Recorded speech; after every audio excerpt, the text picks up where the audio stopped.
Ah, Yeah. shit, I was vibing. I was feeling it. Yeah, it was good. It was good. Works out perfectly because you were 1000% the passenger today. Supposed to be a threesome, and now it's just me and you. Hey, that's all right. Anytime a show starts with something from White Pony, I believe it was.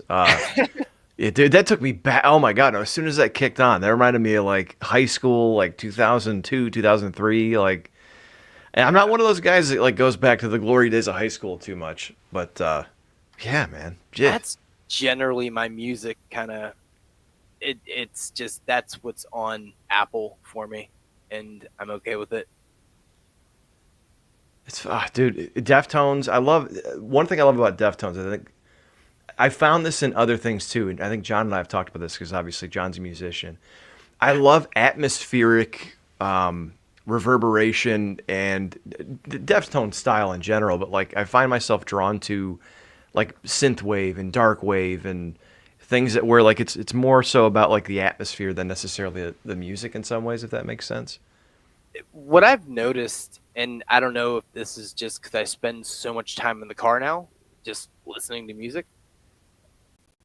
They have like the hardest, sludgiest percussion I've ever heard. Yeah. Love it. It's like they're drumming It's like they're drumming underwater, but they have like an amp somewhere. I love it. It's beautiful. Yeah, dude, that's what Deftones going back. And again, I'm not going to pretend in front that like I can name drop every Deftones song and album, but like that sound right there, just it puts me in my buddy Pat. Shout out to my buddy Pat McDonough, tattoo artist and musician.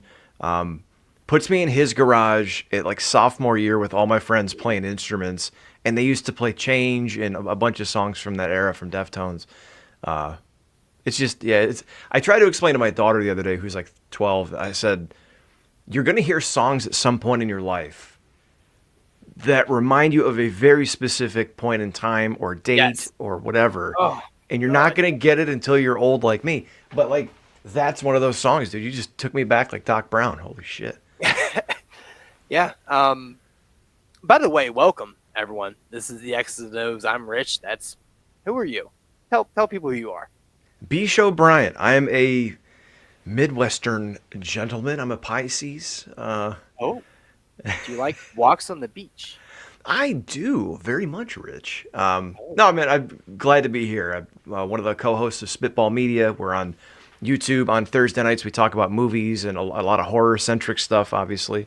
I grabbed this randomly out of the closet and realized it was the Halloween one, but nice. word. But yeah, no, we just spitball. Three guys who just love talking about movies and entertainment, and got hooked up with you, you know, being following us for a while, and finally you pinned me down. And I wasn't trying to big time you, by the way. I know you were just messing around. But. Oh no. So that's the fun thing, right? So you got how many kiddos do you have? Two. You have two. You I said had one's to think 12. about it for a second, you know. That's I try to get rid of the two. I'm just like, dude, like you're not really a kid anymore. You're 19, but I'm also like, you're still under my roof, so you're still kind of like kid. Dude, you got a But 19-year-old. do I have a 19 and I mean, he's not mine per se, but he's 15. But Okay. yeah. Oh yeah. We planned him. Oh my god, we planned him, and we were big dumb. We're like, yeah, here's what we're gonna do. We're gonna get it done, right? We're gonna get it done early, and then we'll be fine, right? It'll be 18. It'll be fine. Yeah. Penn State later. We're like, oh fuck, oh no. Mm-hmm. Penn State is expensive. Yeah. And yeah. And then how the timing works when he's done, the other little one's gonna go, and he wants to be an engineer, and I'm gonna shoot myself in the fucking head. So that's gonna be a fun time for me. Can't wait. Yeah, you can't podcast very well with your brains hanging out of your skull. So No. I would say don't do that. Fair. Yeah, but no, that's no joke, dude. College tuition makes me shudder just to think about it. My daughter, she says like she wants to be a teacher, which that's easy. Like you can go to a local school and Right. get a teaching degree and all that stuff, so it's okay. But the second she says like astrophysicist or chemical, but you know what I mean, it's not going to happen. She's not into that. But like engineering, any of the STEM stuff really scares me as far as cost goes. At least Yeah, anymore nowadays. And he like wants to go to this one school that is So, well, all right. You're welcome to the podcast. So basically, when you're in a square mile of it, all you smell is curry, and nobody can drive. So uh, take that as you will, whatever you make from what I just said. All Uh, right. yeah. So he's going to a place where he's going to be very the minority.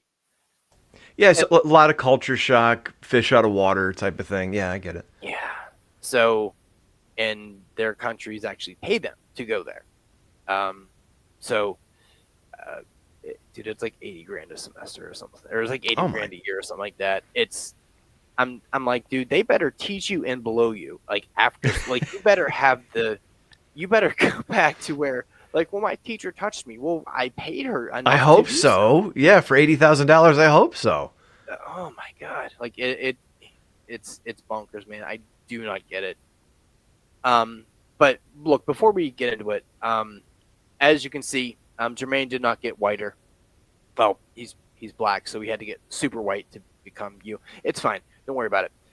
Jermaine had some family stuff to take care of, Hmm. so he kind of hit me up last night at 12 at midnight, and I'm like, I'm not responding right now because no.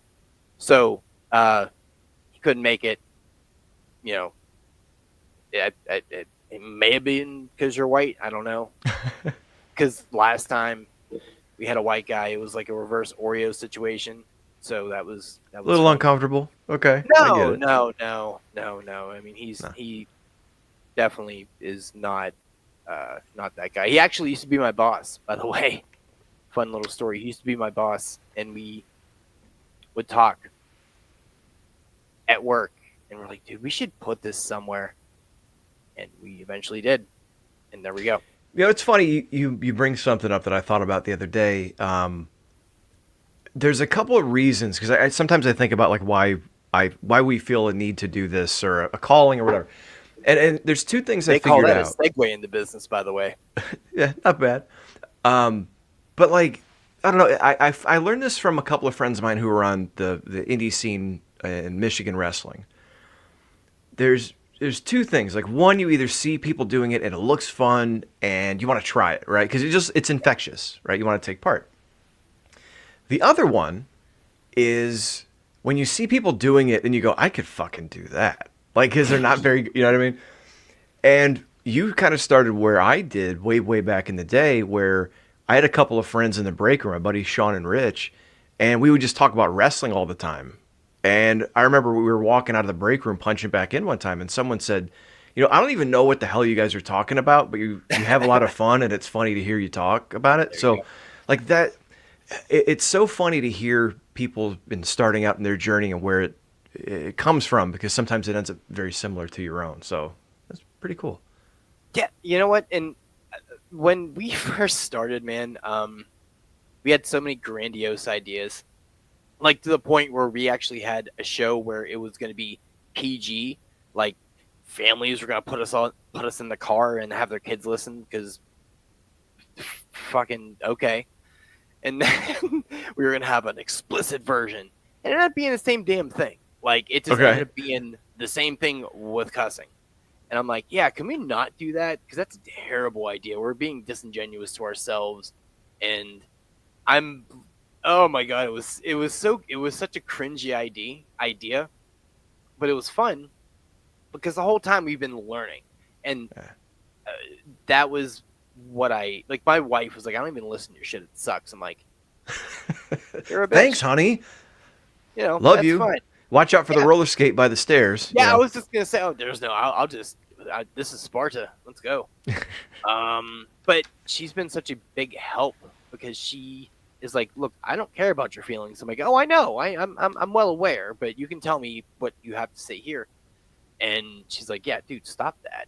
Don't do that. You sound like an idiot. Don't like not all the time, but like way in the way back machine. Like we initially started because we're stupid. We were sitting on a couch with my phone in between us, and we would lean over like like we were on a bobsled. Fucking cool Trying- runnings. Yes, that's exactly One for the what I thought rhythm, of. 2 for the rhyme. Get on up, it's bobsled time. Holy shit. And it's just we were doing that, and it was so bad. Then we bought stuff and yada yada yada. But I think I never wanted to be like, I never thought of, hey, I'm gonna be big time. I just want to have fun with my friend, you know, and talk about the dumb things we thought about and the shower thoughts that we thought about. Oh, well, hey now. That's an X-rated version. You got a PG, Well- adult, no, why- X-rated. Why do you think you're here now? Ooh, well, I was gonna take my sweatshirt off because I'm getting hot now, but My nipples are so hard. no, it's cool though. Man. I think here's the thing, because I listened to a little bit of when Drew Yari was on a couple weeks ago, and he was talking about getting started and inspirations and stuff. Everybody sucks, and if anyone, not that I'm anyone to take fucking advice from, I'm not Joe Rogan or anything, but I have done it for a while, and just you have to remember, and it's not speaking at you, just in general. No. 'Cause I know a lot of people ask these questions, like everyone sucks when they first start out. The more you do it, even if no one's listening, because I've done a lot of shows and I've done like recordings and podcasts for a long time, Right. where a very small amount of people with a very small amount of feedback will say, "Hey, keep it up, good job." But it's like, okay, was 12 people listen to that episode? When I was doing a horror movie podcast a long time ago, Right. and you just got to look at it like, because you're a sports guy, right? Yes. I look at it the same way that I looked at like practice, right? You're getting your reps in. And I don't like to listen back to my own stuff necessarily from an ego standpoint, but every once in a while I'll listen back, almost like game film, because you get so used to, like, I talk all day long. And then I come back, and when we do podcasting, I talk for a couple hours, a couple times a week.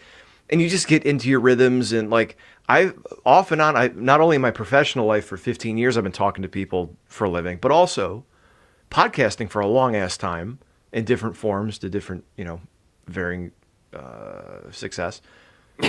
But like over time, you don't even realize your hesitations or your little, I don't know what you want to call them, but like there's certain patterns. And as a Midwestern guy, I noticed a lot, especially lately, when I need to change up my inflection of my voice, because a lot of time, like if I get on a tear, I get on a point, my voice kind of goes down to here, and then it kind of stays here, and then it's blah blah blah blah blah blah. It's like, oh fuck, no, I got to break out of that, and that's stuff I'm learning, 10 years down the line.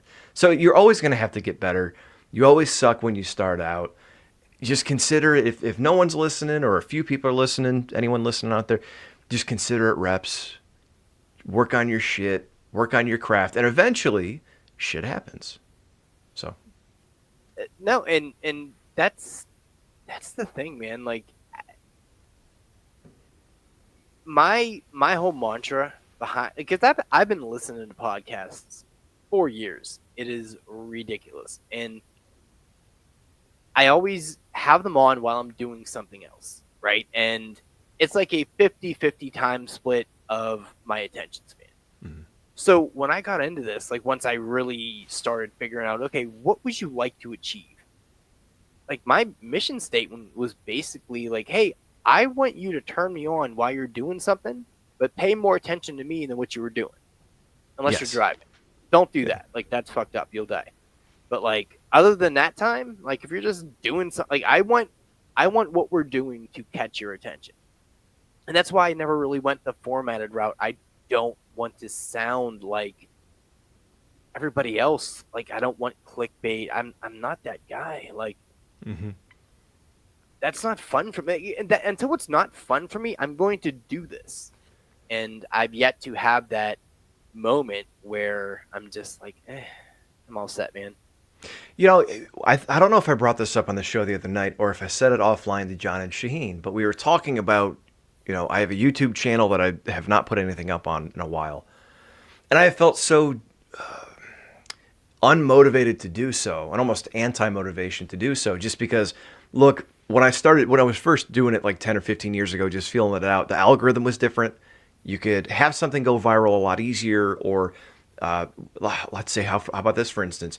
You have subscribers, and a novel idea would be when your subscribers who are interested and subscribe to you, when you put something up, they get a notification. Now that doesn't even necessarily happen. Like, I'm subscribed to a ton of people, and I don't get notifications ever when their stuff goes up. I will tell you this, and my buddy told me this, and this is why I stopped doing live shows for a while. The live shows won't pop up on the algorithm. Right. But if you do a recorded one, it will. So it's very weird. So that's why I stopped doing the live things for a while, because I'm like, is this messing up the views or what have you? And then started getting the people that wanted to come on. I was like, well, I got to go live now, and I want to. And, but I don't know if that is because I've noticed my algorithm is screwed up too. Like, I'm usually getting between 500 and 1,000 views per short I put up. Now it's like 100, 200, 300. And yeah. I don't know what happened, but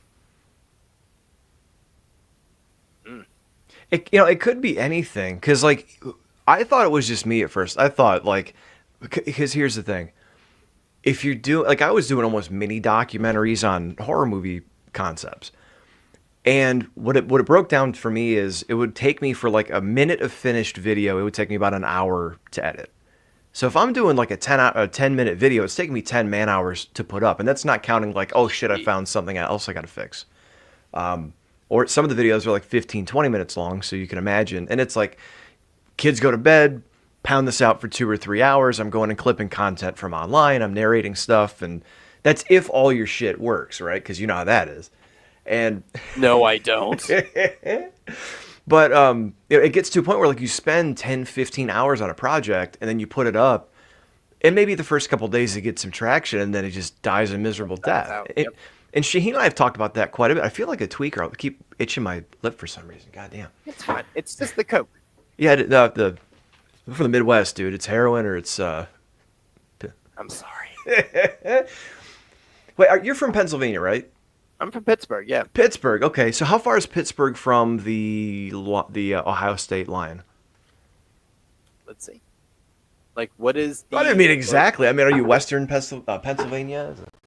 Yeah. It's like Southwestern, kind of... It's... You've never been out to Pittsburgh? No. Oh, shit. All right. I mean, if I'm looking at a map here, all right, we're just going to do this. Okay. You do that, I'll finish my point. Yes. Sean and I have talked about that several times with YouTube, where it's so random. And Okay. they almost de-incentivize people who are smaller content creators to where I've almost, other than doing our show, I've almost not wanted to put anything up on my own. Because it just, like, I'm getting so sick of seeing, oh, Travis Kelce, he has a podcast. Like, what the fuck do I want to hear him talk about? Like, really? By the way, 45 minutes at that if you're going slow. Okay, 45 minutes, and I'm about 2 hours west of the border. So about 5-6 hours between us, if my math is right. But anyway, so like I understand how it can be very daunting, and it's almost like I don't even know where podcasting goes from here, because I feel like it's been done a lot, and everyone's doing shows like us, like chest up in front of, like, got our swag behind us and lights or whatever. Right. And it's like sometimes I want to try different stuff, but either you try new stuff people don't like, and then you're not going to do it again, or the stuff you want to try sometimes takes more time or money. You don't have it. And I think podcasting is, to me, it's the most pure form of like social media or YouTube or whatever the case, because it's you and a mic and maybe someone else, and it's your thoughts and your opinions and go. And it's not like, hey, I'm going to set all this up and I'm going to pre-edit. And even if you have a format, like we don't have a format per se on Spitball Media, cheap plug, but we try to know what topics we're going to talk about going into it. Or at least we'll have like this week we had to cut half of them. We had like 20 different things come up, which I love that, because that's basically how my head goes about at 10 minutes before I hit the start button. Yeah. Mm-hmm, mm-hmm. What I like to do sometimes is, this is when I was doing my own thing, was, especially when you're talking about different stuff. Like I used to talk about wrestling, and I'd talk about like entertainment or horror movies or music. And basically someone called me one time and said, "Hey, I liked your show. You were talking about the Undertaker and when should he hang it up, and you were talking about Rush, and are they really getting too old?" It was before they hung it up. And my buddy was like, the thing that I loved about it was, I don't watch wrestling and I don't like Rush, but you asked a universal question of when does an artist owe it to their fans to hang it up? When are they hurting their legacy? So like, I love talking about all these different things because there's some things that thread them together throughout the show. Like we started last night talking about Toxic Avenger. Oh, what's up, Chris? Chris Matthews joined us. Hey. We started out talking about Toxic Avenger, right? And that was a Cinderella movie where it wasn't going to get funding and it wasn't going to get distribution. And then after, a couple of months of buzz, someone picked it up and now it's going to get a release. And at the same time, we're talking about it, by the way. Oh my God. That was amazing. I was questionable. I don't know how good it's going to be, but we'll see. But then the rest of the night, we're talking about like Netflix got taken for $14 million and then Apple's losing $1 billion. And it's a whole current of content, right? And that's the world we live in. And I don't know if someone sitting down preparing a scripted, structured YouTube video about the industry can have that sort of spontaneous back and forth, different topics, all rotating around the same thing, almost atomic with like you have the nucleus of an idea and everything's kind of buzzing around it. And I love that about podcasting. So, Well, I guess it was a really long point, but no, I enjoy YouTube, but podcasting, there's something that just, I don't know if it's instant gratification or what, but it's just more spontaneous and I love it. So, well, you saw what I wrote on the Patreon, right? I mean, I wrote a very long-winded thing, and it was kind of my origin story into you guys. Mm-hmm. And there is something, I don't even have a good word for it. Just to say that there's something beautiful about being into a podcast, but not necessarily caring about the topic, which I know that sounds weird, but you three are so entertaining, and your charisma and your dialogue and just the aura, and you can tell that you're all friends, and it's inviting, right? Like, I'm not really a movie guy. I'm like jaded and broken, and I don't know. I've never really been a big movie guy. Same with the Wrestling Soup Boys. I don't give a shit about wrestling at all. I've been listening to these motherfuckers for 10 years. mm-hmm. Like, what sense does that make? It makes perfect sense. It makes perfect sense. Not to steam early, but I'll tell you why. I took a trip with a friend of mine up to his parents' cottage up, Gaylord, Michigan, which is southwest of Traverse City. So it's pretty far up there, 4 or 5 hours from the southern border. And we were driving, and his dad, I must have been 10, he's like, "You ever heard of Car Talk?" I'm like, "No." And he turns on this station. There was a syndicated car show called Car Talk. It's two guys from, I think, the New England area, just talking about cars. Car Talk. Oh, boy. And I didn't know dick about cars. I was like 10 or 11. But I just remember it. There's something about their banter back and forth that was entertaining, right? You mentioned Wrestling Soup. Shout out to those guys. That's how I actually got to know Shaheen and John. Basically, I had, over the past 2 or 3 years even, all but stopped watching wrestling other than maybe some big shows and just keeping tabs through social media. But I still listen to Soup, and I'm a Patreon subscriber, and I listen to their shows. Because, I think once you attach to a certain show because of a personality, like, anyone can talk about wrestling, anyone can talk about movies, anyone can talk about cars. But when you find people who are entertaining or who scratch your itch for whatever reason, whether Right. they're from your area or they sound like you or it's familiar or you got introduced to them by a buddy or there's good feelings there, like, there are moments where, and I know this sounds kind of marky, but like, I was listening to Soup when my son was born in 2017, and I still remember because my son was in the NICU for like 5 days, so I'm driving back and forth from the house to the hospital to like do laundry and take care of my other kid and stuff like that. And I remember listening to those guys during those moments, and my son wasn't in serious jeopardy, but like, it's nervous when he's in an incubator for 4 or 5 days before he can come out, and you want to hold him and stuff, and like that gets you through those things. So I think it becomes special, and I don't think those guys know that. So if they hear this, it'll be a first for them. But like They listening will to them, now. they will now. Okay, okay. But my point is, when you find your people, right? Whether it's a Oh TV show, shit! what's up? George Foreman died. Oh no, Sorry, breaking news there. Oof. does this guy know how to party or what? You. God bless, man. Man, what a man! What Just a fucking year. it's been nonstop. I don't know if it's just a lot because we're getting So to I that didn't mean to age. interrupt you. That just popped up on my. I'm like, what is breaking news? No, Who's dude, dead? George Foreman he was a king, man. I mean, how old was he when he came back and won the title in the 90s? 36? Well, I mean, he died at 76, so Yeah. that would be what 30. He was No, 46. yeah, He was in his 40s. Oh my, could you wow, imagine that? dude. I went to Disney and I have a 3 by 3 inch blister, and I'm like crippled. And I walked 8 miles. Like that's where I'm at in my life. So yeah, I cannot, and I'm 39. So there's that.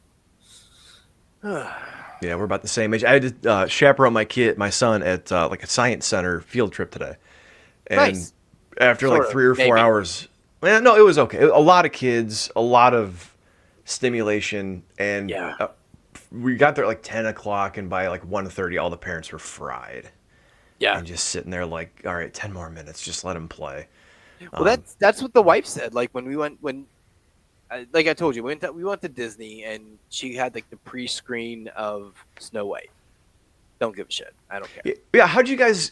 I don't want to spill any tea or trade Yeah. secrets, but like, how'd you get a advanced screening or whatever? So she's a D23 member, which is that. Yeah, she's a fucking nerd. Um, I'm like tattooed and metal, and she's like Taylor Swift and Disney. I'm like, how did we end up fucking? Like, how did this work?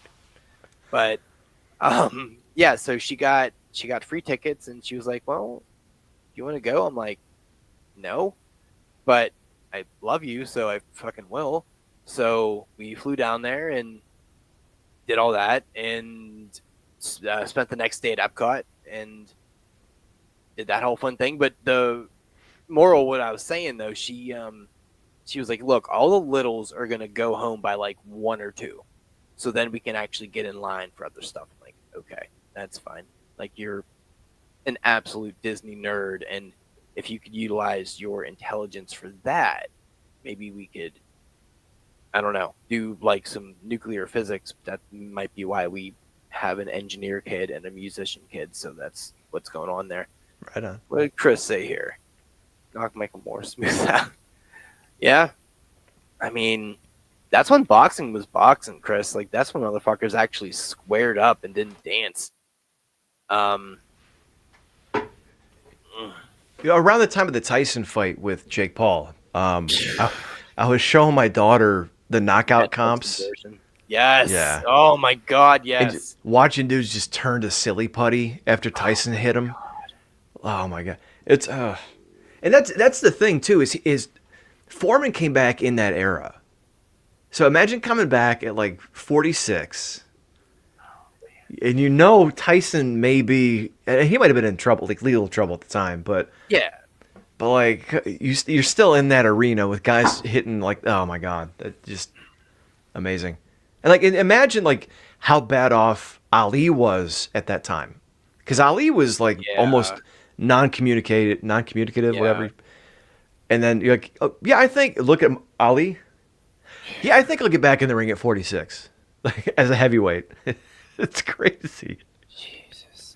Just the balls on the balls on those guys, I respect immensely. Oh yeah. Like I mean, and I would think at that point they're like half in the bag. Like they have about they know about every third word they're saying. So I get it. Someone gets in their ear like, "You can do it, champ." Champ? Fuck yeah. Jesus, I'll, signing I'll, their I'll contracts with an X just because they can't sign their own goddamn name. Yeah, and you feel bad, but you also get the member berries. You're like, that sucks. I'm gonna watch. Like, did anybody really want to see Tyson get in the ring against Jake Paul? No. No. No, they wanted to see him knock Jake Paul the fuck out. They didn't want to Because see him he's an bum stumble around the absolute ring. Yeah. right. Because he's an absolute douche canoe. Like, I want to see him just jump into a wall. That would be super great. But and you kind of hoped like you had the like, dude, if he catches him with one hook, it's over. And then you saw him. It's like, oh no, who? Oh no, what happened? As soon as I saw him in the ring, as soon as I saw them kind of square up and he got a couple shots off, he was doing those weird little short stutter steps. I was like, there's no way he's getting close enough to him. There's no way. Dude, as soon as I saw him in assless chaps, I kind of knew things were kind of not gonna go the way that they needed to go. Thankfully, I missed that. That was the only gift I got from the buffering and the crashing of Netflix is I didn't have to see Mike Tyson's mine 50-year-old froze cheeks. at that point. Mine froze on that still. Like I'm a screensaver, just oh my god, yeah. It was a thing. yeah. Mike Tyson's ass burned into the LED background of Oh your my screen. god, yeah. Can you imagine if it was a plasma screen? Oh my lord. Like Remember those days? You leave a video Oh, my game on and goodness. fall asleep to a movie, and you got the movie menu sticker. Oh yeah, don't burned watch into your Sports Center. Don't fall asleep at Sports Center. That Oh, yeah. ticker? Oh yeah. Chris is like, I had hope for the 2 seconds. Yeah, I think everyone did. We're like, you Mhm. saw the entrance, so an hour and a half after those people came out, you're like, let's. I can't. You couldn't even watch it at that point. It was so bad. It was giving me anxiety. It was like when Shaheen told me to watch the movie Beyond the Black Rainbow. Very artsy-ish, very stylized movie, but it moves at a snail's pace, and I literally wanted to crawl out of my skin and play the movie on 2x speed. It was good. I got through it, but like that's what it was like for me watching Tyson. Is just I just got angry and like tense and mad just because like it's not going to happen, but he keeps going through it. And then you see where they're kind of cooperating a little bit, and yeah. Yeah, I think he kind of let him get his last kind of moment in the sun because unfortunately Jake actually looks like he's talented, and it frustrates me because I'm like, why does God hate good people? So, but just kind of knowing that you're like, oh no, this is not good for you. Oh my God. Yeah, like even his brother Logan. Like Logan is an incredible athlete. And even if you don't follow wrestling, he's taken to wrestling like a duck to water. Just a great performer. To be fair, they're like rehearsing a lot of stuff now instead of just doing it on the fly, but that's the biz. But the guy is just so incredible. His timing's great. He's very charismatic. Like, man, the Paul brothers, man, what can you say about them? It's just, like you said, it's almost like a practical joke from God. Like, what did we do to deserve this? It seems like good people, yeah. Like, I'm sitting here on our trip, right? And I post this and I'll put this in the description here too because I really want to help out this puppy. But the super driver in Florida, never met the guy. He had a little thing at the on the passenger little. It was like a little hanging poster thing, whatever. I can't think of the word. And it gave a brief synopsis of the story. The dog got meningitis, and it cost him $7,000 to get it diagnosed, and now it's another 2 or 3 to get him to walk again. And there was a GoFundMe, and I looked at Tiff, and I was like, "Baby, you want to do this?" She's like, "Yeah, go ahead." So I scanned it, and we put 50 towards the cause, and then I just shared it everywhere. And didn't know the guy, but I wanted to help him out, and hopefully it's not a scam. But I'm doing good things like this, and these douchers that were putting things on up their nose for YouTube are like, "Hey, I have all the money. How's that feel?" It feels bad, sir. It feels real bad. It feels real bad. And as a kid who went to Catholic school most of his life, Same. Morally you want to say, maybe they've got it wrong, and that's not what it's all about, and that someday they'll get their comeuppance. But it's really fucking hard to keep that mentality when, what we say, eggs are $6 a dozen or $7. You know what I mean? It's Yeah. very hard. It's like all right, motherfucker. Like if I'm not supposed to want the money, or at least make it so I don't need the fucking money. Okay. Right. Like So just yeah. speaking of money, and I thought this is one of the things I wanted to kind of talk about that was after what I sent you that the format. No, I don't Um, have any, and you can't have any of mine. Oh, well, we are done here then, sir. Sorry. So I'm getting a new puppy literally tomorrow. We're driving an hour and a half to go get the puppers. Nice. We have to give them cash. Now this is the second time we've gone through this breeder. So they're reputable. We, Celtic Pugs of Pennsylvania. That's who they are, and they're good people. You and Sean need to do a play date with your dogs, man. Dude, fucking A, we really do. Now I know you're not really a sports guy, but I do have a white pug, and his name is Crosby after. Okay. Sid. Yeah. And then I wanted to do Kutch for the black one, is McCutcheon, but she thought that was too racially insensitive. But I'm like, literally half of you is going to be upset. Like, I don't know what you want me to tell you. Like, Yeah, I don't know. That might be a little bit on the nose. Well, here's the problem. Yeah. She said she wants to name him Cruz. And I'm like, there's a pirate named Cruz. I'm in it. And he is Dominican. So I'm just saying, I'm still getting what I want. I just thought it was a funny little thing. And now it's coming to fruition. Now I'm like, okay, well, anyway. Anywho, I want to ask you a question. Okay. They only take cash for the pups, which is fine. Right. So I went to the ATM and withdrew, what, $1,800. Okay. Now, obviously, we have that in the account. You have that on the card. Not a problem. Why is it as people, and maybe I'm just me, maybe it's just me, but I felt uneasy carrying that money, even though I had it on the card. Not a problem. Why is that? Why is there any rationale behind that? I maybe because I feel the same way too. Like I carry my debit card all the time, but if I have cash on me, I'm like, oh shit, I better not drop this, or if I go downtown or something, I was walking downtown today. That's where the science center was. So like I remember walking to the parking garage, just being aware of my surroundings. So I don't know if it's because cash is so final. Like you take out cash and then you lose it, it's gone. Whereas if you have your debit card, you can cancel your debit or credit card. If someone steals it or hacks it, you can file some sort of dispute with cash. Cash is gone. There's no trace of it. So I don't think you're off base being uneasy with $1,800 cash in your pocket. So I wasn't like clutching my pearls, but I'm also like, I don't like this. Yeah, it's just that gut feeling. It's like, can I just go home?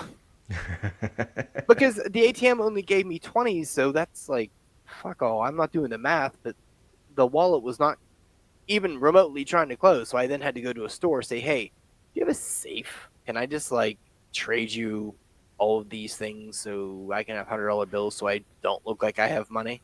Yeah. Well, and here's the thing too. Like me and my paranoid horror movie brain, I would be more concerned like driving somewhere with 1,800 cash 2 hours away to meet some stranger for a dog, and just you know what I mean. Like that to me That's sounds fair. like the premise for some kind of Stephen King movie or something. Like, oh man. That's fair. What's funny enough about that? I don't know if I've ever talked about this much, but about I don't know 15, 20 years ago, I worked for news here. I know I've talked to John and Shaheen about it. I might have done a Patreon. I used to work for an insurance company, and I used to have to make house calls.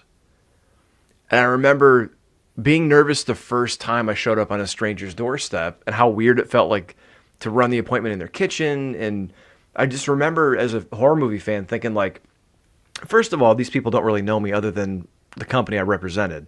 Second, I don't know these people. There was a story I did a Patreon episode about maybe 2 years ago. I might have to bring that back up. But middle of nowhere, creepy vibe. Actually, there was more than one. But it's weird how familiar that gets after a while. But thinking back to how many strangers' houses I was in and didn't know where I was, and This is back before I had like a smartphone, so I had MapQuest directions in my car. Oh Like, no! dude, your pug Shout out story is to bringing MapQuest. flashbacks. Yeah, bringing me back Now to back in the day. I'm not gonna lie. This is in bumfuck middle of nowhere. That is not incorrect. It's in Johnstown, PA. There's about 12 people there. Okay. Um, I think they have more burnt crosses than people. Oh, Jesus So Christ. yeah, well, Pennsylvania. yeah, Pennsylvania. pretty See, much. I didn't realize Pennsylvania was like that. I thought Pennsylvania was kind of hip because it was closer to the East Coast. It depends where you're at. So in the mid, like on the west, the southwest, where kind of we are, that's fine. If you go like half hour east, you start hearing banjos a little bit. You're like, Okay. why is everything flat? Because if you know anything about the topography here, basically there's hills on hills. It's like hillception. I don't understand how it works, but once you get into the middle, like that's where it's just all flat. That's where like there's a tornado alley literally in the middle of Pennsylvania. Okay. If you go north, it's still hillbilly, then like oddly racist, but not racist. It's an odd kind of thing. You know what? That sounds a little bit like Ohio, okay? Because someone asked me to do, I don't remember who it was. I might have to do a whole Patreon episode on living in Ohio, but there's really not a lot to it. There's like, where I'm from, it's like a mid-sized city.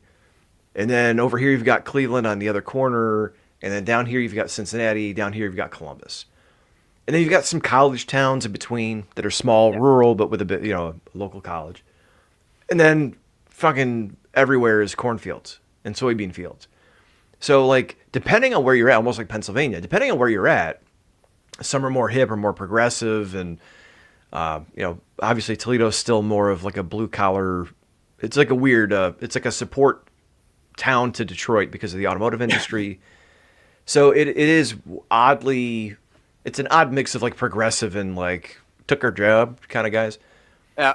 But like everywhere, like I live on the southeast edge of the city out in the country.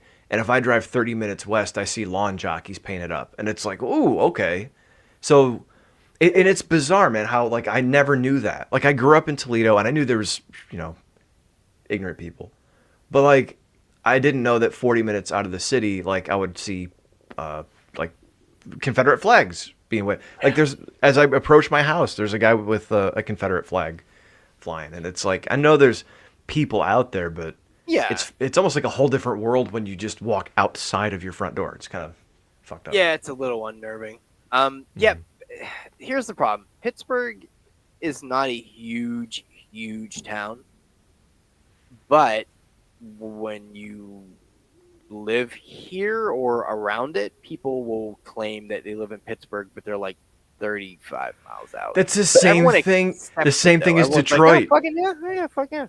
Sorry, that's Really? the same thing as Detroit, dude. If anyone lives within, I guess Wayne County is pretty big and it surrounds Detroit, but if you live within like 100 miles of Detroit, people will be like, "Oh, I'm from Detroit." I'm like, I live almost as far away from Detroit as you do, so I mean, I get it, but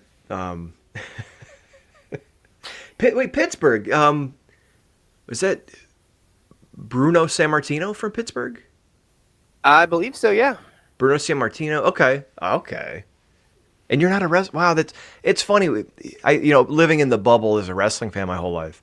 It's funny to meet someone from a bit like Bruno was like Mr. Wrestling back in the 70s. Like, and it's just weird for me to hear someone from Pittsburgh and they're not a wrestling fan. But you listen to Soup, which is interesting. I also wasn't even in my dad's balls at that point in the 70s. Oh, that's true. Yeah. The guy was born in 86. See, I date myself all the time. I think I threw a Wayne's World reference out the other day, and someone was like, "What the fuck are you talking about?" And I'm like, Yeah, "See, and name dropping over here." Yeah, Larry Zabisco, bro. And I put my glasses on for no fucking reason. I am getting old. That Jesus. fucking aged you by about at least 5 years. It's like, oh man, you're about to teach me some shit. Come on, professor. Let's go. Jesus. It's like, the movie the Santa Claus with Tim Allen? Yeah. On a daily basis, I feel like that scene where he looks in the mirror and the beard grows in white. Just because like I'll realize it's not 1995 or 1998 anymore. It's weird. Dude, it's fine. Um, this is a weird thing. I love traveling. It gets my dick real hard. Uh, love being in planes. Travel, baby, travel, pet, travel, Oh, travel. You just dirty traveler. Travel travel me so so hard. hard. What the fuck happened? Um, and anyone that's been following the news, they saw Southwest stopped doing their free kind of check bag thing. Okay. And that's what we always used to fly. We're like, all right, we'll save a little bit of money, whatever. So we were just trying to get down to Florida for cheap. I think it was like 300 to go down and like another 3 to come back. We flew Spirit. Um, I always thought that was like the Dollar General of airplanes. Like I always kind of thought that was, like yeah, you're like if you're rolling the dice to die, you know. I always thought they called it Spirit Airlines because when you take off, you feel your spirit leave your body a little bit, just because it's, Look, it wasn't bad. It wasn't bad. Like seats weren't bad. You kind of got to pick your seats for the most part. Like you got the assigned seats. It wasn't like first come first serve. It's kind of like if you were creating a character and you just created the character, gave it a name, and fucking just went into the game. You're like, all right, I'm done. That's Spirit. It's gonna work. It's gonna be functional.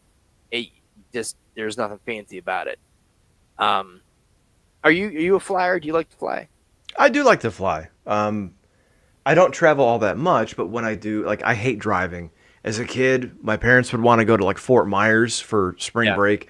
Always, my dad would always either do it in 2 days or on the way back one straight day all the way through, and I want to kill myself. Yo, I don't mind driving. I used to drive a lot for work, so like if it's like 4 or 5, 6 hours, 7 hours in a car, I'm fine. But if it's gonna be a 9 or 10 hour drive, I would much rather fly. dude, if I could go fly to the convenience store, I swear to God I would. Like I love the takeoff, I'm like a dog. I'm like looking out the window. I'm like a dog in the car. Yeah. I'm looking out the window, looking at all the fun Just stuff. don't put your head out the window. I mean, no, you can't do that. That's how we lost my brother. I don't have a brother. Not anymore. Not anymore. We don't talk about him. It is just such an enjoy. It's literally my favorite thing to do. Now, are you married? Yeah. Okay. Well, I don't want to assume anything. When you go on trips, and Disney is her favorite place, and I asked her this, and this is like, oh, we're breaking the guy code. I was like, why do I get so emotional when I go to you with Disney? Like we're at Disney, and I'm looking at you, and I'm getting all teary eyed because I'm just so happy. Like seeing someone in their happiest moments. That's a magical thing, and that's not a Disney pun, but you ever had that happen? Like you go to a place with the wife, or even like a best friend or whatever. Like, have you ever had that? Not a specific location. I will say this. My wife, her happy place is up north. Her parents used to have some hunting property near Traverse City out in the middle of Bufu. And like whenever she's there, like you see her relax. Like she's one, another 90s reference, she's one with the universe. Haru from the Takagura Dojo. You know what I'm talking about? Is that Beverly Karate Hills Kid? Ninja? No, it's all right. Oh, Beverly Hills Ninja. Chris Dude, Farley. that was look. Oh no, I'm aware of the movie. I've seen that once when it came out, and Once? I put it out of my head. It was real bad. What? Oh, hang on a second. Now hold on. Hang on a second. You're doing the opposite. You're doing the opposite of what you asked me. You asked me a time when I've ever seen someone, like I've almost cried and been so happy with seeing someone in a certain state. The fact that you said you've watched Beverly Hills Ninja once and couldn't watch it again, that makes me fucking furious. I'm joking. I'm so sorry. Now, I'm what joking. year did that come out? Let me ask. What year did it come out? 1995 or 6? 96. Okay, so I was 10. Now, being that I'm not a movie guy, I'm assuming that is one of those ones that you need to go back to appreciate it once you're older and you're like, okay, I can understand why this was so good. Is that what we're going for, It's or is not. it like a? It's not good. Oh no. It's not good. It's fun because it's just Okay. Chris Farley is a big fat guy who thinks he's the great white ninja fulfilling this prophecy, and he's a fucking idiot. Oh, So it's he good. filled his normal role though. Like that's kind of what he did. Yeah. Like Tommy Boy Black Sheep. Like that was kind of his whole like I'm fat and bad at stuff. Okay. Have you ever seen Big Trouble in Little China No. with Kurt Russell? No. Oh my god. I'm a Okay. bad person. I apologize. No. So, you have a life. See, that's the thing. You have a life. I've seen a million movies. And That's fucking debatable. I'm from Ohio. Let's stop throwing titles around here. Okay, but basically, the end joke of it is he's a fucking buffoon and thinks he's like this heroic, legendary, prophesized great white ninja. Okay. And yet he doesn't realize that his brother, his adopted brother Gobei, is saving his ass behind his back all the time. And so he's like walking around with this chutzpah, thinking he's like this shit. I'm vaguely remembering this now. Oh yeah, it's good. It's worth a watch. If you're not a movie person, maybe it's not. But yeah. Well, so I say I'm not a movie person, but I enjoy things, right? Like I'm not. Let's put it this way: I've seen more movies listening to you, hooligans, than I have if I didn't. I know that second part is hypothetical, but I also know myself. But if I see a trailer and there's no kind of dialogue about it, I'm like, dude, unless it's like blowing my socks off, I'm not really going to waste the time or energy to go do it. But I've seen a lot of movies via you guys. What's the one movie you were most surprised that, like, maybe you never would have checked out, but you just thoroughly enjoyed it? You're not going to like it. So this was the day that I had the drive-in situation, Terrifier 3. Really? Wow. I love horror stuff, but I saw the clown. I'm like, dude, whatever, man. This isn't going to be. And then they played it. I'm like, I think I just came twice. Because it was so over the top. Like, I like the subtlety of the humor and the silliness of that. But then the absolute just gore fest. And I then watched them out of order, but I found them insanely enjoyable. Like, it's really just the plot was so convoluted and fucking stupid because I didn't see the other ones. I'm like, the fuck is this fucking sword thing? How is that? That doesn't even make sense. Oh, look, gore. And then I was happy again. Yeah. So it's a mindless movie, but I just think it was just a lot of fun to watch. See, I think I'm hot and cold with Terrifier. Oh, we're aware. Okay. Well, I know I was pretty rough on Terrifier 3, and I kind of feel bad, but I don't. I got to be honest. Like, that's another thing. When we talk about the state of podcasting, or we talk about the state of what they call influencers, there are so many people that I used to follow that are reviewers, and now they're certified critics, and you've seen their not their taste change, but you see them kind of placate, and you wonder why they sound different, and then you see them landing interviews or writing for a journal or a site or something, and it's like, okay, I get you. I can't not be that honest. I don't know if, I think you said you were following back then, but we interviewed Uncle Creepy, Steve Barton, who was a producer on Terrifier and Terrifier 2. And I fucked up twice. One, right before we had him on, people had sold Terrifier to me as the next Halloween. Well, I'm a huge Halloween fan. That's sacred. So I'm like, okay, let's watch this movie. And I watched the first one, and I'm like, it's fine, but it ain't the next Halloween. I don't see it, right? Then we have him on the show, and I just realized that I was harsher on Terrifier than I should have been because of the way it was set up to me, right? So that's the first fuck up. The second one, we're in the middle of talking to him, and I was talking about how I liked Terrifier 2 because it was doing something different instead of the same old, still a slasher movie, but whatever. It was in the tradition, but it was different. And I said, how many knockoffs of Friday the 13th do we need? Do we need, what was the movie? Victor Crowley is the killer. But I can't think of it right now. But Hatchet. I said, do we need Hatchet 3 and Hatchet 4 and Victor Crowley? And John just goes, well, Creepy was in Hatchet 2. He quickly just said, yes, and I liked it, but how many of those do we need? So I think I was able to play it off a little bit. But like that and the review for Terrifier 3, I can't not. I don't. The three of us. That's the beauty of podcasts, though. Like, you're allowed to, and if you are a director, producer, actor, and if your skin is that thin, then kindly fuck off. Like, you don't need to. No, but I'd be more polite. You know what I mean? Yeah. I don't know, man. And this is me just kind of speaking off the cuff here.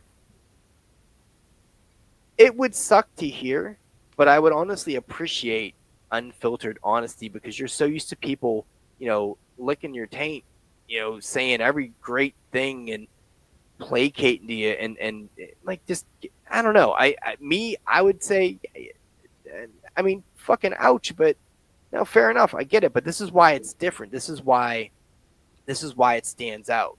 I appreciate your concept and your idea of that, but coming from me, this is what I was thinking. And then you can actually open up dialogue, but unfortunately there are too many people that are not able to do that. Honestly, and you've been on Twitter, right? Yeah. I wish I wasn't, man. Sometimes I wonder why we are. And I've noticed that, like, and we've talked about this before. I think John talked about it a couple of weeks ago on Patreon. Like, you did a solo show on it too. Yeah. So, like, with the three of us, after John posted something about AEW. For those of you who don't know, it's a rival wrestling promotion funded by the guy who owns the Jaguars. John tweeted something, and there's such a fervent, cult-like fan base to their fans. Yeah, that John will get like 30,000 impressions on Twitter. If we wanted to, we could talk about wrestling, but it is so vile and vitriolic that, like, we don't even want it. And how much fun would that be? Like, no, it's constant. Here's your hate mail. Yeah, well, I mean, and here's the thing too. Like, John put up with it from being on The Soup, and Shaheen put up with it from doing his podcast, and that was the good and the bad thing of, like, I had a podcast with a friend of mine, Benny Slash, and just as we started to take off, the algorithms changed, and Facebook fucked with shit, and YouTube fucked with shit, and it just kind of, there was a lot of reasons why it didn't work out, but one of them was at the sea change of how the internet was changing as far as social media and exposure. But so, like, we've all been around it, whether as fans of Soup and doing podcasts and stuff like that. It's like, it's just, we don't even want it. And it's so refreshing to log on Thursday and have, like, let's talk about these 5 of these 20 stories that happened in Hollywood. And back to your original point, you're talking about, like, once you follow a show, right? You're following the people, you're not following the subject matter necessarily. And the thing that's refreshing and also difficult is we talk about movies and we appreciate the art of cinema, but we're not a cinema snob NPR podcast. Right. And we've gotten a couple bad reviews on iTunes. Like, one guy was like, oh, they don't get into the detail and the grittiness of the blah, blah, blah. It's like, yeah, because, like, that's so, to me, it's boring. Right? Right. Like, right now, we're that's just full stop, dude. That's full. You don't even have to go anywhere. Like, that's full stop. It's boring. I'm not gonna waste my time and energy to talk about some shit I don't, because you're just gonna fake it. You're just gonna. That's why I stopped doing the other, like, individual interview podcasts, because I got bored. I'm like, dude, I don't give a shit that you did that. Like, and because it wasn't people that was really interested. I was doing it for money, which I was whoring myself out at that point. Which, I mean, fine, but yeah, no, I mean, I didn't mean to cut you off, but I'm just like, I think that's the end right there. Like, you don't need more than that.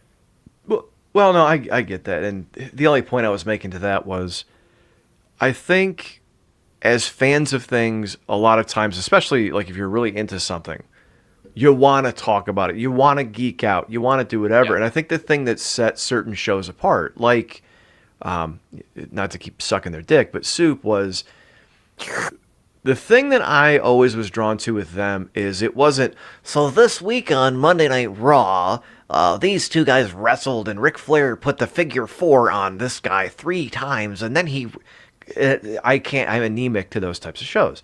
It was always like, hey, did you hear about the Paige sex tape? Let's take a look. And it was like the Opie and Anthony of podcasting. And I remember, I mentioned earlier, like there's different reasons people start doing stuff. It seemed like so much fun and so different that like that made me want to do my own thing. I mean, no one's ever going to forget the Sunny sex tape on air. Ever. I think I was driving in a car on the way back from like a vacation, and my my daughter was sleeping in the back, and my wife was sleeping. God. It was, I don't remember which one. It was either Paige or it was Sunny, but I remember driving and I had my earbuds in, and I think it was the fart. Yep. And I'm howling, laughing. And my wife wakes up and she's like, "You're gonna wake up the baby. What are you doing?" And I was laughing like a madman. But you're not gonna get that from I'm Howard Cosell talking about the finer points of wrestling. It's like it's almost like a zine or something come to life where it's more about the entertainment of it. So I mean that's what draws me to podcasting. And like I said, I've done more formatted stuff because the brain doesn't always want to stick to one thing, so I need to keep myself on track. But it's just so fun and so free to hang out with friends, to pick a couple topics, and just go. Like John got sick the one night, and he had something with family, something like that, and couldn't make it. A few weeks back. Yeah, that was that was a fun show, and that's not a knock at John at all. But I'm like, these guys literally spitballed their way through it. Love it. It was literally. We go to log on, and Shaheen and I are going looking at topics, and he's like, "Why don't we just talk about Stephen King or whoever it was, Stephen King?" I'm like, "Okay." So on the fly, 3 minutes before the show, we scrapped everything because again, here it wasn't just we don't want to do this. It was there's a bunch of stuff on here that John's going to want to talk about, so let's wait. Right, but then we were left with like scraps, and it's like, okay, well, what do we do at that point? And he threw it out. He's like, "Why don't we just talk about Stephen King?" Hey, you already joined up here. What's up, beautiful, adorable Yari? My favorite white guys. That's silly. You need to have better idols. I'm sorry. We're not even. Yeah, no. White people suck, dude. The older I get. Fucking A. They really do. The older I get. But no, like those are some of the to me the funnest things is like when you can be completely spontaneous and just scrap it, roll, and go. The funny thing is that lasted like 15 minutes. You did King for 15 minutes, and I don't even remember what you went into, but it just you touched it, then you just went. Well, to be fair, we started on Stephen King, and then somehow got into Steven Spielberg. Yes. There it is. And then wound up back on Stephen King, and then I think the Patreon we even finished out the rest of his list. But like, yes, it's just that's what's great about doing this is it doesn't have to be one thing. It's all in the world, and we're just fucking playing, and it reminds me of just hanging out with friends of mine. And I think it might have been Drew, but someone asked me about Ohio, but like that's what we fucking do is like someone's got a heated garage, or we have a bonfire and a picnic table out back, and we sit and we just riff. We're not too far removed, dude. That's kind of what we do here too. Mm-hmm. Like we are educated hillbillies. That's basically what happens. If you get us riled up, we will get intellectual, but then we'll start making up words, adding syllables to words. I was just gonna say adding syllables. Holy shit! Oh, for sure. Yeah. But the thing is, everyone around you, like, oh, fucking yeah, fucking know that. Like you know what you want a good laugh? Go watch Pittsburgh news interviews. You'll see exactly what I'm like. That is a embarrassing, very accurate thing. But no, that's that. I used to say this a lot on the podcast because I used to get worried about talking certain X, Y's, and D's and whatever. And I was like, fuck it, it's my podcast. I'll do what the fuck I want. And it's like, oh yeah, fair enough. I'm paying the bills. Oh, okay, yeah. So that's what I'm going to do. I'm going to talk about this, this, and this. But as I mentioned, there are certain things we don't talk about the alphabet community or politics because I don't have that to do. My heart hurts. I can't do that. I'm just not educated enough to do it. Like Well, there's that as well. certain that's the thing is like everyone can have an opinion, but like there's certain shit where people like I have a neighbor, I love him to death, my buddy Wes.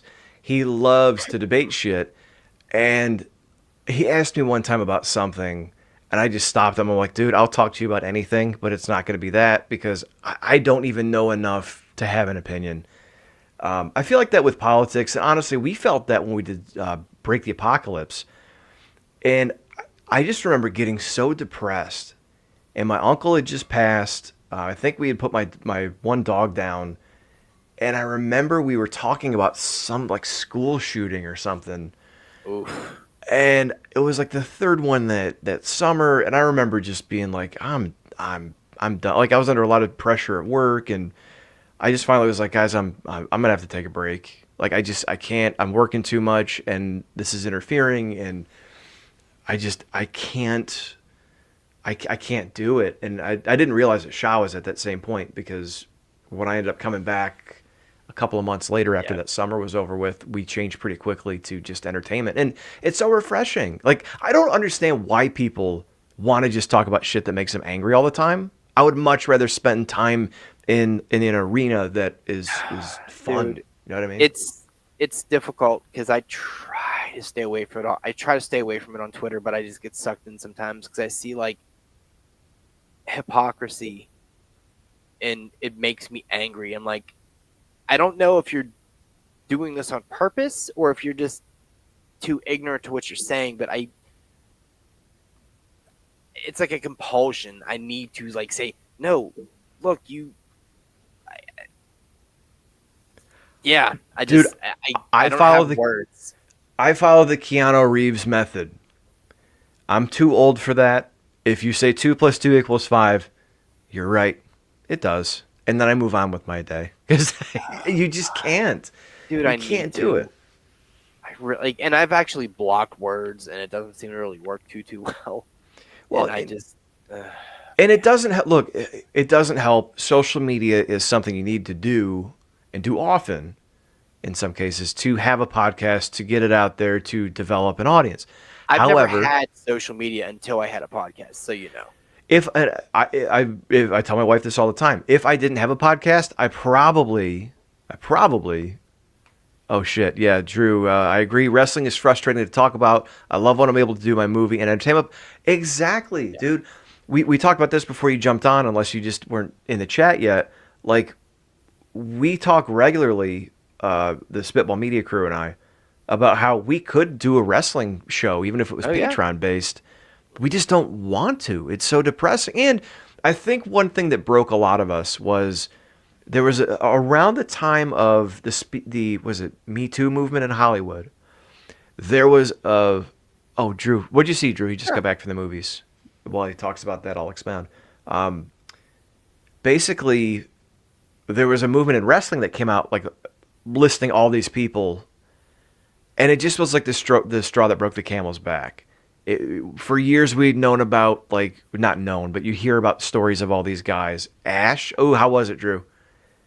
Ash is the movie we Yeah, previewed so I last put up night. a poll on Twitter, and I was like, I don't know any of these movies, so I'm not gonna say anything. Ash looked cool. It was basically, I think y'all might like it more than me, maybe. Okay, well, we'll see. It looked like a very stylized space movie where someone wakes up and like all of their crew has been murdered and they have to figure out what's going on. And then there's almost like The a space who. thing, I'm already out. I'm already not interested. No, not into No, space and all that stuff. no, it's just for whatever reason, it's not interesting to me. It's just I don't know. It just doesn't tickle my pickle. See, what's weird is I was a huge Star Wars fan as a kid. I'm not a huge fantasy, like sci-fi fan. I can't.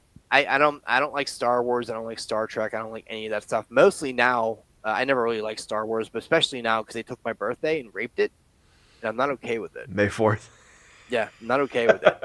Cocksuckers took the one day of the year that's fucking mine, the one fucking day where I get to feel special. And they're like, nope, we're going to make this about a bunch of versions. Cool. Love it. Can't wait. Thanks. The worst, and Drew, I know this will make you kind of crawl, is how mainstream May the 4th be with you became. So it became kind of lame. Because, like, it was always lame, but, like, I remember Star Wars nerds being like, oh, it's May 4th, May the 4th. Oh, okay, fine. But now it's on, like, Good Morning Now it's a whole America. fucking thing. Yeah. It's like, I'm out. Like, it is so. Now, Yeah, go I ahead. will say this. The one thing I still do really enjoy is April 30th. All the memes that happen. That's going to be May. You like that? Love it. Oh, I don't know why. It's fucking adorable. Oh, my I don't God. know. I don't know why. Look, everyone has flaws. All right. It's very This is one true. of mine. Okay with it. I accept it. I don't know. I just think it's a silly little like. This is like literally a 25-year-old thing, and I don't know why it makes my heart. Maybe because it makes me remind myself that hey, remember back then where you weren't closer to being dead? That was good times. That was when your knees didn't hurt. That was good. Member berries, dude. No, I get it. Like, oh God, there are some terrible, terrible songs that I'll hear on the radio. And I know we all have them. A song comes on, and, like, you want to turn it off because you're not supposed to keep it on, No. but you kind of just keep it on because it feels right. And even though you don't like it, you know what I mean? So, no, I get it. I get it. Drew, yeah, you agree with me. I think it's because it just becomes cringe. I think that's it. Anything you like, and Drew's asked that question of us before, like, why is it that, like, when you like something niche, and then all of a sudden it becomes adopted by popular culture, why you don't like it as much or you don't like those people? I think it's because of the people that end up adopting it, not necessarily Yeah. just because it's popular. But yeah, it's Well, true. I think some of that, but I also think because it's like you're not planting your flag, but it's kind of like I was here first, man. This is special to me. Like I really now all you guys want to go get the because now I'm just gonna get lumped in together with you fucking idiots. I don't. Now you have to like actively hate it. Oh man. No. Well, and I it's like I what ends understand up that. happening too is like, and Drew will understand this as a wrestling fan, or like let's say you like a football team. Like up here we have the Lions, right? You have your diehard Lions fans. They like it even if they never win, and then all of a sudden they get close I to the would Super let Dan Bowl. Campbell teabag me. I love that fucking guy. Fucking love Dan Campbell. We have a football podcast, and our love for him is well documented. See, like I don't even know who Dan Campbell is. Oh, he's the coach for the Lions. Okay, I Oh, this figured is that's where you were important. going with it. Okay. But Drew, I do too, and wrestling's different, but it's the same feeling when, yes, you see all these guys in ESPN pretending they know who Rhea Ripley is. Yes, it's everything, all the cringy shit that comes along with it, right? I was trying to think of an example, and I lost it because we were talking about something else, and then he gave me the visual of Rhea Ripley, and that's distracting. But anyway, no, I think there's always that when something becomes too popular, and then other people become associated. Oh, when you start hearing young people talk about how things were that they weren't around to see, and I'm Oh, sure we shut do, the fuck up. I'm sure we do it to people who were before us, right? But when you hear people talk about it, you're like, no. Like, Drew will appreciate this too. WrestleMania 3, Hogan versus Andre, the biggest match at that time. And people would talk about how Randy Savage versus Ricky Steamboat was better, right? But it was fans talking about that. Now I'm hearing people now talk about like, oh, everyone said this was like, no one said, no one in the industry, no talking heads, no pundits, no nothing. It was fans. And now everyone's being self-referential. So like that's what ends up happening when shit becomes popular. Is yeah, see Drew, I'll be honest, I'm starting to hate the normies. And that's something I would not expect Drew to have said knowing him the past couple of years because he's always been very like defensive to normies. But at some point you get that way where you're an old head. And I think that's the best way to describe it. You're an old head, and now other people coming in are late to the board who act like they've always been here, and they jump on the bandwagon. It gets on your nerves, and I think that crosses all different genres. My kid's 19, so he was born in was it 06? That sounds about right. I'll buy it. Yeah. And his little bitch ass wears like a Nirvana shirt. I'm like, you motherfucker, I will slit your fucking throat. I swear to Christ. You don't fucking even know what you're fucking doing. Like, I get mad. It's like, you don't even fucking know. You don't know. Name 5 songs. Actually, my daughter wore a, it wasn't Nirvana, but it was someone from that era. Might have been Guns N' Roses. I don't know. Someone from like the early to mid 90s. And, basically, we were driving in the car, and I played like 4 or 5 songs in a row, just so she knew who they were. And I go, some asshole is going to ask you. And honestly, if you're going to wear that shirt, if you like the design, cool. But like, if you're going to wear a band shirt, you got to at least know or have listened to a couple of songs before. So I try to be a dick. But he is a guitarist, and he does all that fun stuff, but it just bothers me. It's like, you're not paying homage. You're just doing it because it's like trendy and shit now. I'm like, yeah, and I don't know. I'm kind of weird on that because I don't know about trendy, but like Nirvana, those retro bands are almost like, I don't want to say a lifestyle brand now, but it's more about the look. They were famous before. It's almost like how Ed Hardy was. Like, I didn't know who the fuck Ed Hardy was. Oh boy! But a lot of people wore those designs. Ed Hardy reference was not on my bingo card tonight. Golly. Let me put this. Okay, I'll say this. If I see someone in a Beatles shirt, you better have gray dick hair. Like, that's what I'm like. It's weird to see, and I get it. Iconic band, yada yada yada. It just, music is important to me. So when I see that, I feel like you're just doing it to do it. I don't know. I'm not saying you need to pay your dues when you own a shirt. Like, that's fucking dumb. But I don't know. Is that a weird? It feels like a weird extreme take. No. And I'll throw you this olive branch. Music to me should be special to you. So to me, I would tread lightly on wearing a band shirt that I was not aware of. Yeah. I would, because like I said at the beginning of the show, I told my daughter at some point you're going to hear songs that will take you back to, like you opened with, what song was it? Passenger? Yeah, yeah. And as soon as you turned it on, like I close my eyes, my head starts going. I was watching it too. I was like, all right, let me see what this guy does. Creep. But I'm just fucking with you. But no, it's like it immediately took me back. And it's almost like a time warp. Like to me, I'm with you. I think that is sacred. And I'm sure when I was a kid, I wore band shirts that maybe I wasn't super familiar with. But I don't know. I try to be forgiving because I've come to realize that not everyone has the same experiences that I do with certain things. Right. It's not always so deep. Sometimes it's surface level. Sometimes they just like the design. I don't know.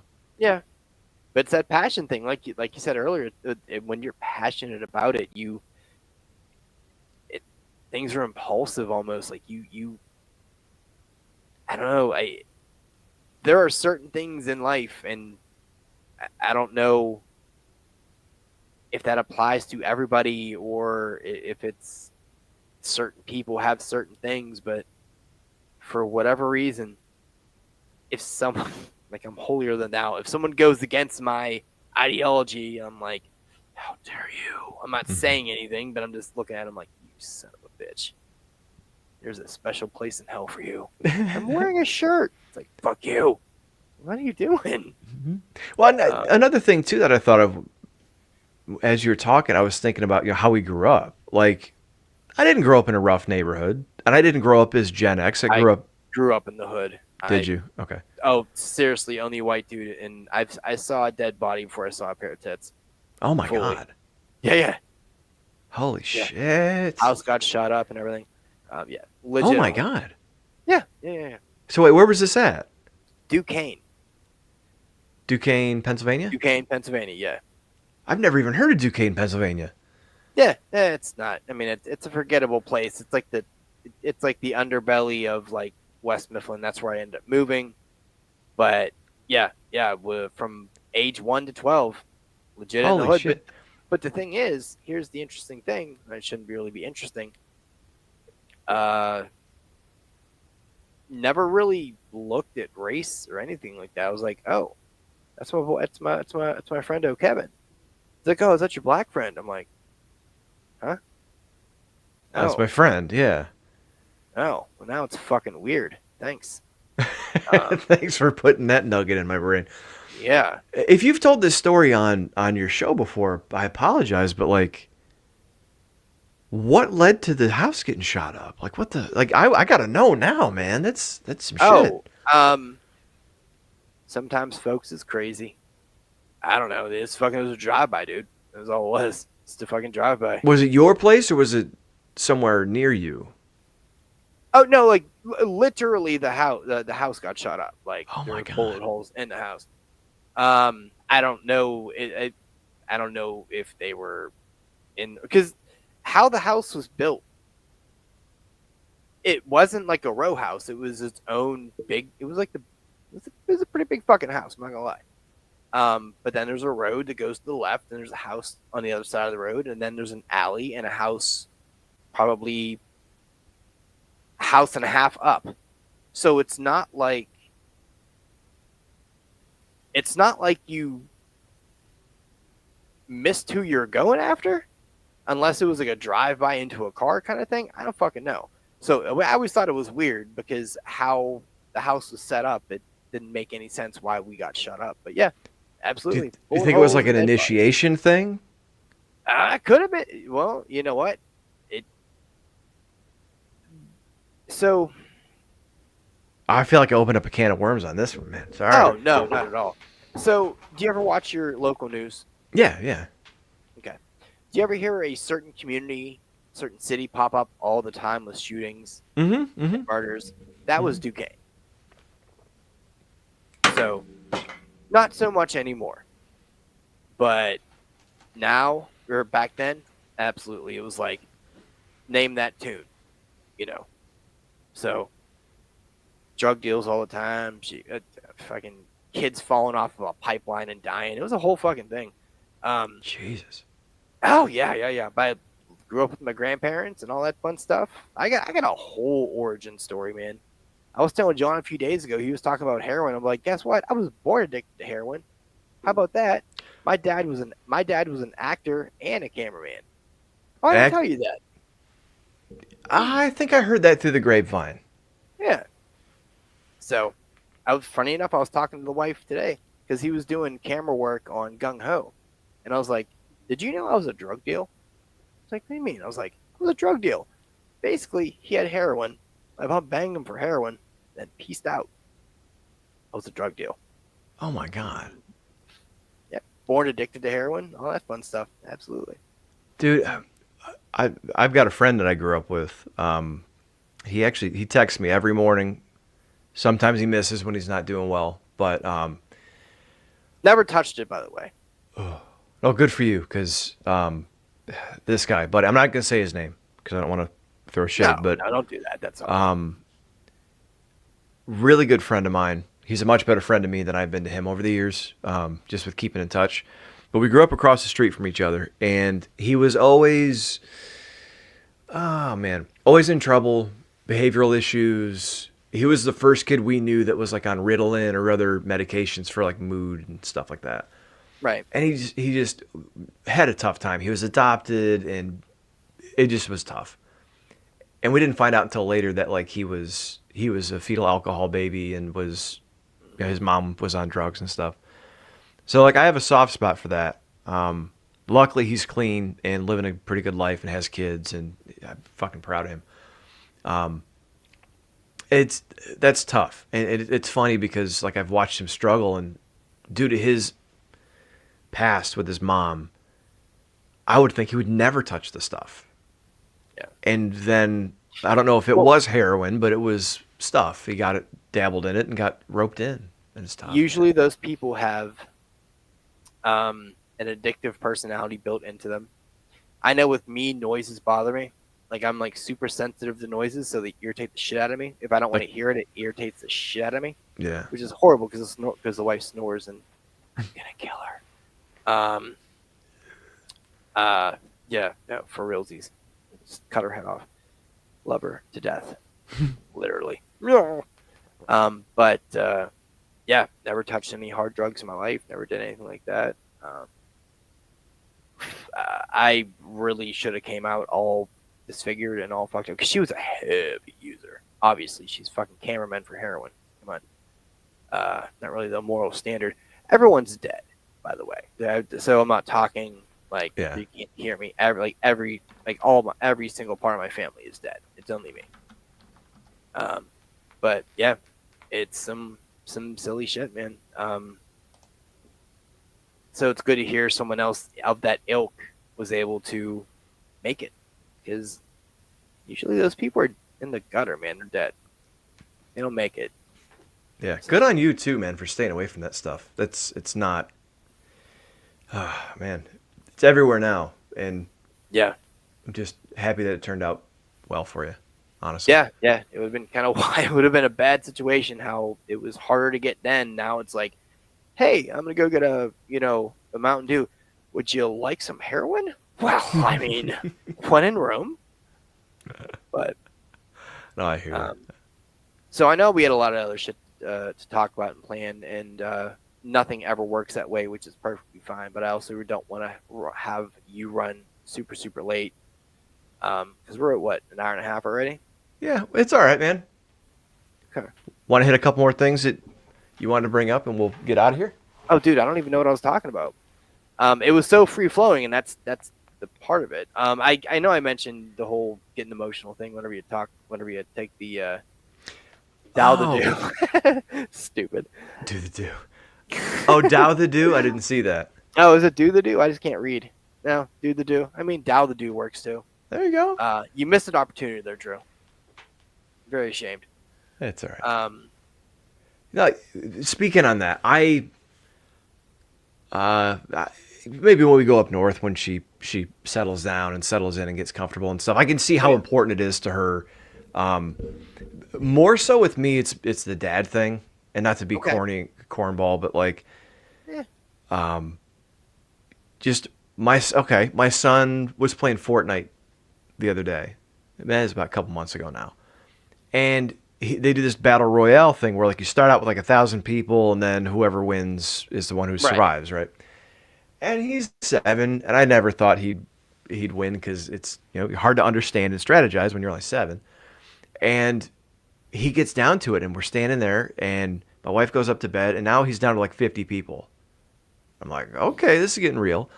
So then he gets down to like 25, then he gets down to 10, and he's doing this, holding his Nintendo Switch, looking at the TV screen. And I was like, you all right, buddy? And he goes, I'm shaking, Dad. I'm shaking. This is so cool. I've never been down to 10 before. And like he gets down to 3 and then to 2 and then pops up from behind a rock and caps this dude. The dude falls down and up on the screen, you win. He starts like screaming and like crying. And it was like, oh, it's a video game. But like, I was like, I wanted to cry because just to see him that happy was, oh my God. So for me, it's more the dad stuff. I do understand what you mean though about when you see your girl like just so happy and so like there's something about being a husband and a father and all that. Like there's a selfless piece I think to being a guy where like maybe bred into us to be the provider or to do those things in some ways. I know antiquated concepts and women can provide and blah blah blah blah because my wife's a badass too. I get it, but I just think there's something wired into us that happens, man. That you like to, if you're a good person, going back to the guy's practical joke thing. I think if you're a good person, you generally get off, seeing people that are happy or fulfilled or whatever the case may be. Well, confirmed. BShow gets off on his kids. That's fucking great. I'm gonna make sure we clip that one. Thanks a lot. Now we'll wind up on a list. Yeah, well, not the first time.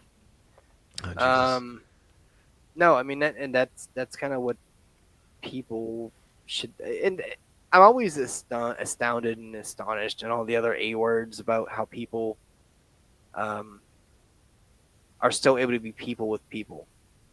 I think people forget how to be people with people. And I know it sounds silly. You keep saying people. Well, really, you think about it. How often do you see like a healthy interaction? You know, um, you don't really. Like it's hard. It's hard to come across that. I mean, just in general, in public. Um, we did an episode. I think it was the one with Drew actually, where Jermaine went to Burger King, and a guy like turned around and just wanted to shake his hand just to say, "Hey, I hope you're having a good day." Or he said something like that, and I did what my pug does. I'm like, what are you doing? It's no, obviously his delivery was a little weird. He may have been a little like maybe on the spectrum because that's not like a normal thing to do.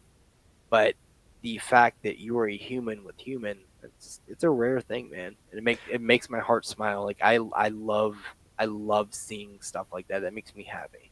Yeah, dude. Look, man. When I was a kid, I felt like I was the odd one. Now that I'm an adult, I still don't feel like I belong, but I feel like one of the normal people. And what I mean by that is, like you just said, having interactions and talking to people. And I don't know if it's technology or people are just jaded now, but I think the first part has a large part to do with it. well, I mentioned taking my kid to the science center today for school. I'm sitting there, and there's four kids in our group, and all the parents showed up. Like, I thought I was the chaperone for the group, but like everyone's parent was there. I'm like, okay. I don't think the other three parents, other than the two moms that were there, really truly interacted with each other the whole time. And toward the end of the day, and I've honestly, my nerves were shot, so I'm guilty of this too. Toward the end of the day, but like we walk in and I'm trying to get the attention of the teacher, like, hey, what do we do? And everyone's like, I don't know. Hey, teacher, what do we got to do? Like, just what do we have to do? When do we have to be here? What do we have? What are our responsibilities? What time's lunch? And no one's really asking questions. They're all doing this, and I hate to sound like an old man, but they're scrolling and checking Instagram, whatever. And then the whole day, like, we were all minding our kids, and I'm trying to keep track of everybody. And by the end of the day, everyone's tired, and we're all sitting down in the same section. Nobody's talking. Yeah. And I know I can be a very persnickety fucking curmudgeonly dude when I get my panties in a bunch. But I still, like, if I go through the drive-thru for lunch, thank you very much. Like, I try to say thank you and, like, I hope you have a good day. It's like little things. Right. And you can tell by the reactions when people haven't heard that in a while. It's like, that to me, I think John coined it one time, just don't be a dick. Like, like, because we're talking about, it doesn't matter what your religion is, doesn't matter what this or what you do with your life or your employment is, just don't be a dick. I think that was the moral of the story. And I try to do that. And it, like you said, it's so rare to see people in public just have an interaction that's not transactional. That's the thing that bugs me about it, is everything is not monetarily, but it's just everything's transactional. It's a means to an end. It's to get something taken care of. It's not a legitimate like, hey, hang on a second. I hope you have a good day today. Human to human. Yeah. And look, I'm not always the most social butterfly, but when I get going, it's like, shut the fuck up. And, but I try to put good, and it sounds so fucking corny and silly and whatever, but I want to leave this place better than when I got here, right? Mm-hmm. And if you could just add some happiness or love to people's days, I don't know. I think it's fucking important, man. Like, you think the $50 I gave this dog, dude's dog, is gonna make a vast, big difference? No, but I feel like it was a good thing to do. It was a nice thing to do. Yeah, it's not the money; it's the gesture. Yeah, yeah. Like, I don't fucking know you. This could be a scam. Hopefully it's not. But I wanted to help. I wanted to, like, you're out here. Here's your story. You're working 40 hours plus you're doing this. to try to pay for your dog. Like, it's already hard enough out here, but now you're trying to drive around Florida in a big ass SUV, eating up gas, driving from Disney to the airport all goddamn day. Dodging gators and pythons and Dude, I wanted to see a gator so fucking bad. skunk ape. You ever hear of skunk ape? I have heard of the skunk ape. I am unsure if it's a real thing. Oh no, it's like big. Okay, hang on. Let me back up because John will whoop my ass if I say Bigfoot's not real. Um, it's like their There's like version those of Bigfoot. cryptid things. Yeah, yeah, yeah.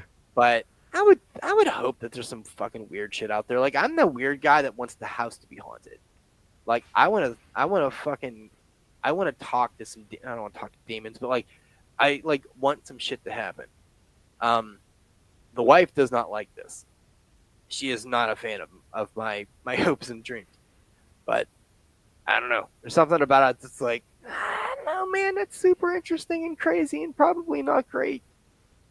But You know, that reminds me of someone posted one time. It was a meme of it's the one with the pentagram on the floor. It's like you move into the house and this is on the floor.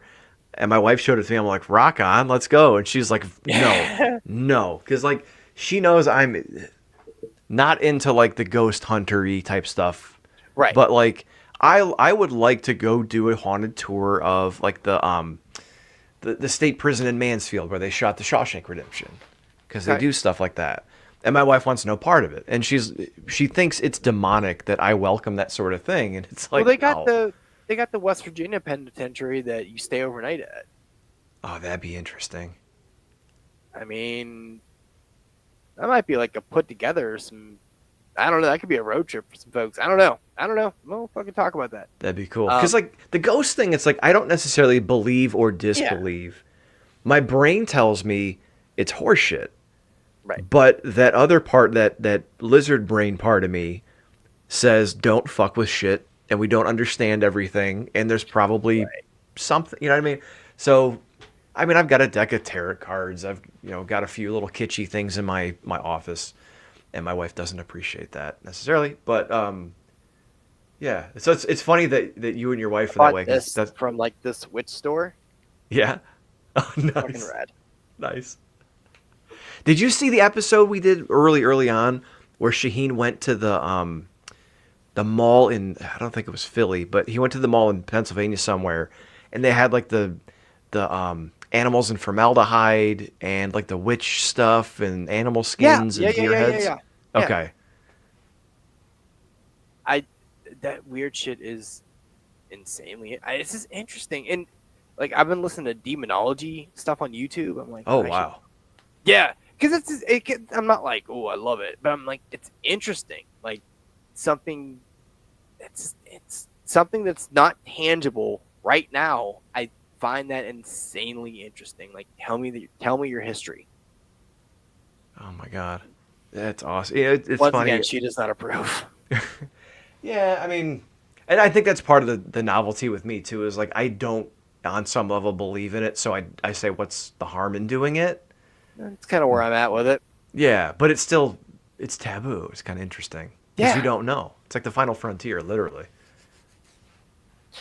I mean, I know. Speaking of taboo stuff, I mean, Kevin Castle was talking about how tattoos, how he's noticed people. Like it seems like it's no longer a fun thing, it's now it's just you're a part of the crowd. Yeah. And I understand that. And I asked him, do you think it would ever kind of break through that wall and go back to being taboo? And I don't think there's really a shot. I mean, I think it's only going to get more extreme. Like, people are going to start moving their arms to their heads, doing weird shit like that. Like, that's my nose leg. Your nose leg. You have a kneecap on your forehead. So hot right now. See, I'm two minds on this one because we talked earlier about niche things becoming mainstream and getting cringe, right? So I understand that aspect of it. However, that's why I've never been really into like hardcore music scenes or punk scenes or like scenes in general, because Right. I've never been like, even when I liked wrestling and I liked like underground stuff, I never wore it really as a badge of honor. Like amongst people who like that, it was almost like not a fight club, but almost like, hey, this is something that we share. Being a wrestling fan was almost like being a member of a secret society. Like you didn't really talk about it in public, but those who knew knew. Then you went to shows and talked about it together, but it wasn't like a known thing. But I never really saw it as like, oh, it makes me uh, like, and I feel like there are a lot of scenes like tattoos. I think people do things to be crazy or to be this or to be that, and I've never really shared that. Maybe because I grew up in the early '90s and it wasn't really taboo to have a tattoo by then.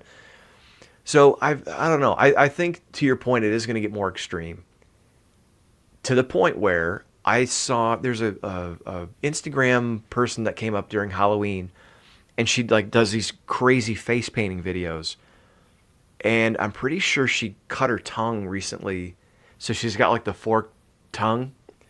It's gonna be shit like that, and it's gonna be like the body modification stuff. But I also think like I don't know, man. I've never been one. I am very, very, very upset with that. I need to know who that is and where she lives. I need to go ahead and ask her a question, if that makes a difference.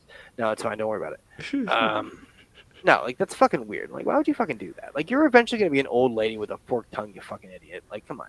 I understand you can say the same thing about tattoos. Where you have the Yeah. I don't have like the devil fucking an angel on my arm. Settle down, right? Like, you have a forked tongue, you fucking strange person. Like, Or like I think it goes to different personalities because like Sheen's talked about like the deathmatch wrestling scene where there's guys that do that crazy shit, and then there's one guy who does like he hangs himself with meat hooks as an exhibition. yeah, dude, I've Yeah. seen that shit on like Ripley's Believe It or Not. If you remember that show, throw that back. It's funny, dude. My wife, who I don't want to say sheltered, but just grew up knowing less about pop culture and stuff than I did. She went to a tattoo convention because she wanted to get a tattoo, and the only time she could get to this person who was going to do it was at this convention. Okay. And she's there, and she's like, "This guy was walking around, and he had these big hooks in his hands, and I got scared." And I'm like, "I know where this is going." And she goes, "And then like they set up this weird contraption." I was like, "And he hung himself, didn't he?" She was like, "How'd you know that?" I'm like, "It's a thing." So like Yeah. the fact that I know that's so commonplace, and I am not even in that world, like, Yeah. okay, maybe it's jumping the shark a little bit, and I get that, but I don't know. I just maybe it's because I never saw. I was never the one to have to do a crazy extreme thing to prove how crazy and extreme I am. I and it's not a knock on anybody, but like I never. It doesn't translate to me. I don't understand that. I don't get it. I mean, the moral of the story is, kids or parents, hug your fucking kids. Just hug your kids. Hug your kids. This shit won't fucking happen. Just saying. I mean, let's be super fair. I mean, majority of the people that are doing that, I guarantee they have either mommy, daddy, or both issues. Like, that Oh is yeah, not. There is no way that you are doing that attention grabbing behavior if either you didn't get enough attention or maybe you got a little too much from your weird uncle. yeah. Like, That's true. it's just not. I mean, I'm not trying to be funny about it, but it's really just the reality of it. Like, that is not normal, level-headed behavior. Like, Shah said you can't hug the weird out. well, I mean, right, but you can hug it before the fucking weird is there. Like, Yeah, you don't can, let the weird creep in. yeah, like just hold them son of the bitches tight so you don't. Like, my Is kid it? got a little tattoo and he just doesn't like it. I'm like, oh, that was fucking dumb. But Yeah. okay. And look, I'm sure at some point people regret what they get, but I don't know, man. Like, That's here's why the I let thing. my tattoo artist. She chose everything on my arm. Who did? My tattoo artist. Oh. I let her choose everything she put on me. She made a theme, and I let her draw it up. And it's like, okay, whatever you want to do your theme. She's the See, artist, not me. I'm just the asshole with the fucking arm here. Yeah, I've got one that I might regret someday. I can never show it though. It's weird, in a weird spot. Oh, It's the thorn tattoo from the Halloween series. The hold on.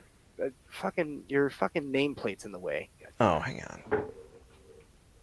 Let's take this off road if I can. Ooh, Da, da, da, da. dude, that is very similar to what he has. He has some kind of fucking something. I rarely. It's on his like arm up there, but um, yeah. I mean, but why would you regret it though? Like I feel like that is a near and dear thing to your heart. Like that is your happy place. So And that's what I was gonna say. Is like to me, it was always about like I always wanted to get a tattoo that meant something to me, not necessarily because it was a crazy thing to do. I have my wedding ring tattooed. I wish, dude. I lost weight last year, and this thing like wants to slip off all the time now. Well, I mean, I have a ring, but then I just have like the fucking Oh yeah. thing there, and then she has same thing with an R on it. It's fucking adorable because we're stupid and stupid. I was like, why do we do this thing? Still get ring? She's like, I want a ring. Christ, okay. Well, if you get fat and old, you can take the ring off, and you still got the tattoo. I mean, fair. Just don't get the name across the throat. No, fucking A. I will say this. I do have her name on my forearm, but that was when we first. So fun little quick story. She was the high school girl. Did that, planned the baby. First tattoo I got was literally we saw a car crash and we got out of the car and we're like, wow, what happened? Then we passed the tattoo spot. She's like, you should get a tattoo. I'm like, okay.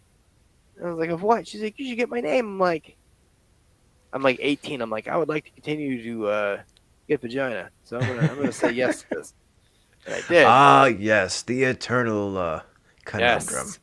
And that was when I was 18. And then we were together, and then she left me because we were too young and stupid. Married somebody else. 10 years later, divorced him and married me. That's a fun little story.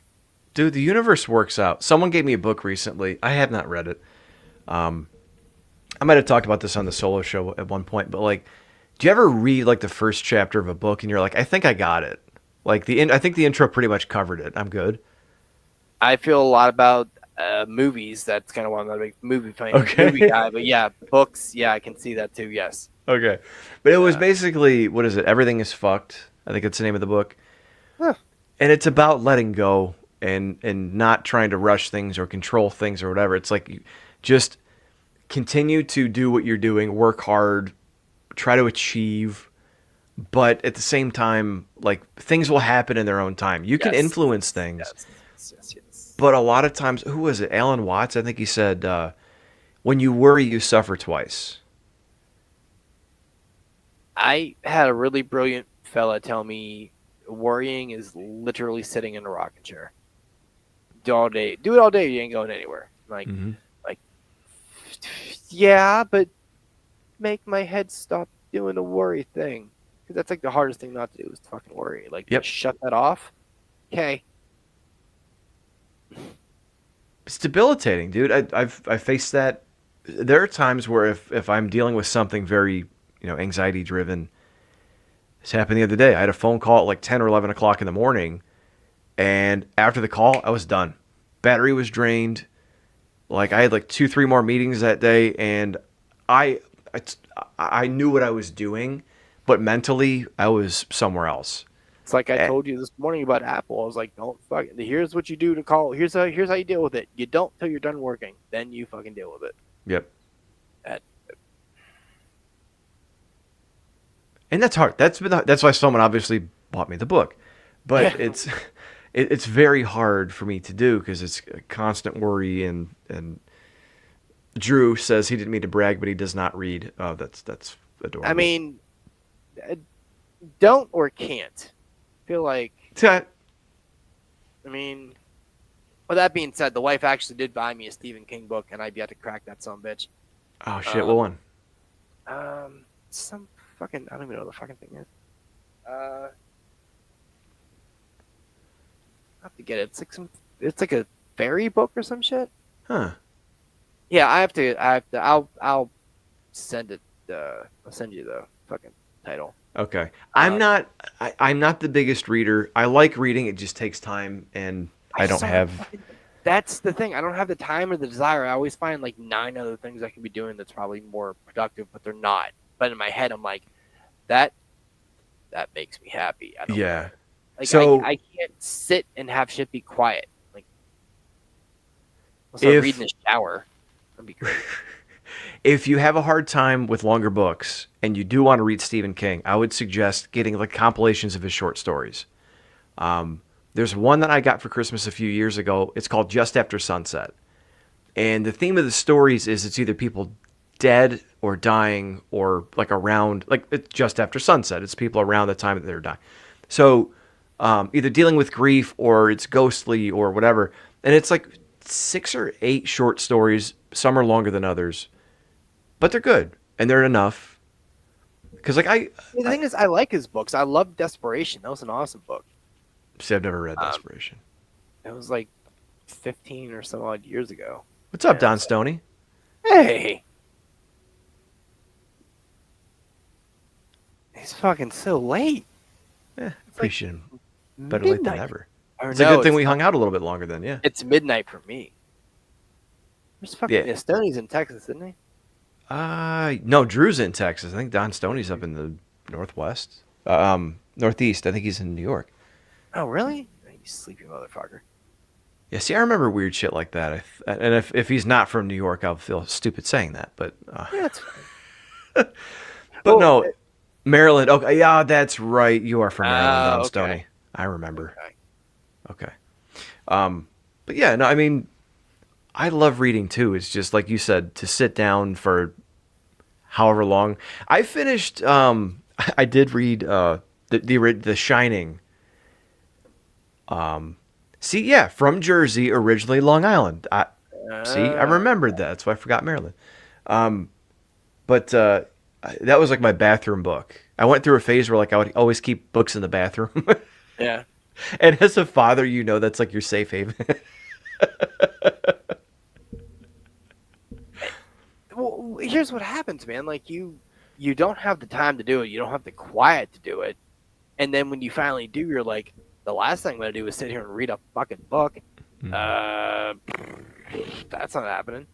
So I don't know. No, I hear you. So I would try short stories because I think I even bought some the Clive Barker's Books of Blood or something like that have short stories in there. Only gotten it through a few of those. Well, what I need to do is get an Audible subscription. Fucking do that and be like, read it to me because I'm lazy. Yeah, I don't know. I'm cool I with understand narration, the but physical media part of it. I understand it, but I thoroughly enjoy reading. I just like you sit down to do it, and I find 17 other things that pop into my head that I could be doing. yeah. So no, I get it. I do. I really do.